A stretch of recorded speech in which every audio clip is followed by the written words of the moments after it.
আসসালামু আলাইকুম বন্ধুরা, সকলে কেমন আছেন?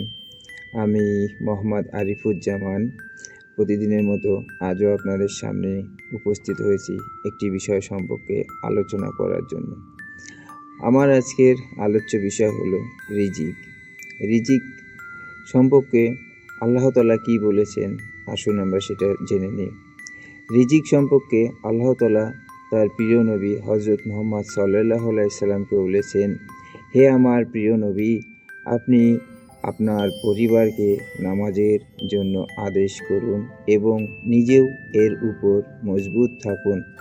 আমি আপনার নিকট রিজিক চাই না, বরং রিজিক তো আমি নিজেই দান করব এবং শুভ পরিণাম শুধুমাত্র পরহেজগারীর জন্য।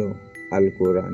সো বন্ধুরা, আসুন আমরা নিয়মিত 5 ওয়াক্ত নামাজ পড়ি এবং রিজিক নিয়ে দুশ্চিন্তা দূর করি।